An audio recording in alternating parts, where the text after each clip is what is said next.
Hi, welcome to another video of me rambling a lot and saying an episode's good. So yeah, I'm gonna go ahead and tell you guys all about what I believe or what I think of the Casa Grande's Guilt Trip episode that just came out tonight. Well, as I'm recording this, yeah, tonight. I did No Bus No Fuss.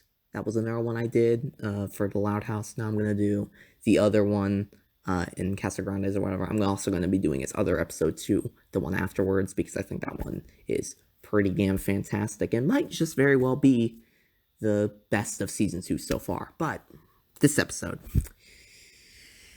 oh boy, this episode was very, I'm just gonna say it. It was kind of boring. I won't lie to you. It was there was not very many jokes. I will tell you that there were some. I mean, there were some very good jokes, but it wasn't like there wasn't enough.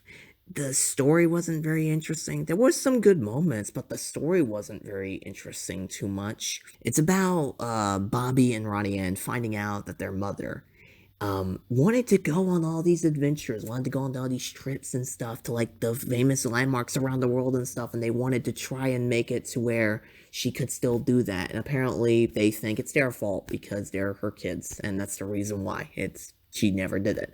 And so what they are doing is they're just trying to make it to where any way they can make it to where they can win her a trip to go somewhere. And of course, convenience. There's like 4 or 5 different people who are offering trips at the exact time to different landmarks and stuff. One that they think is going to Italy. It's just a pizza that's like shaped like Italy, and so it's like, oh, you get Italy.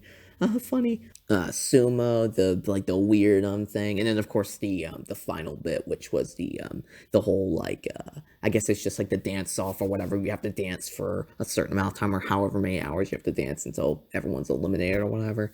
That part was probably the only really decent part of the episode. That part. But it wasn't like big. It wasn't a huge chunk of the episode. It was just kind of like I think it was like 2-3 minutes. So it was like a quarter.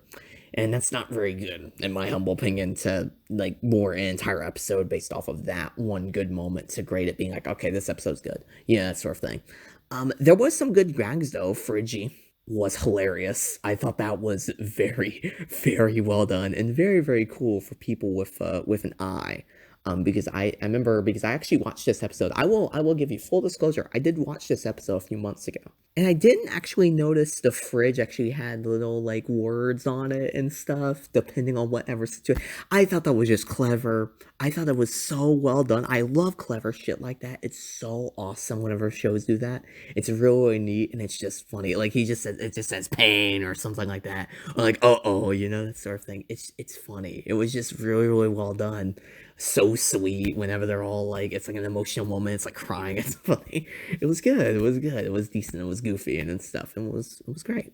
But unfortunately everything else just brings down this episode a little bit. It's just not amazing. It's definitely not the most amazing in season 2, and it's definitely probably one of the weakest Loud House Casa Grande's episodes.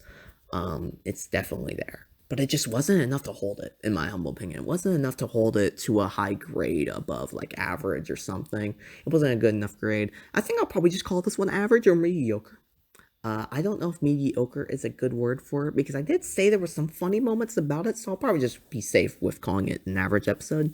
It just kind of barely hit the mark of being average, just because of the whole Friggy thing I talked about, and the other thing, the whole dancing part that I discussed about, just because those were kind of funny, and I could definitely rewatch this episode. It's not something I would be like appalled with rewatching. No, it's probably just something that I would just rewatch and kind of try to ignore all the little bits and pieces that were there. It would be hard to ignore them, but it definitely, in terms of grading it with other episodes, especially this next one that I'm going to be talking about next, whenever I upload that one, I think it's going to be, I don't know how I'm going to be uploading these, but it was just average. It was just average. There was some funny moments, but mostly average. I wouldn't say it's one of my favorites or anything. I'd say it's one of the weaker ones of the Casa Grandes for sure. But anyways, guys, I will see you guys next video. Thank you guys so much for watching, and goodbye, everybody. I'll see you guys soon. Take care, everyone.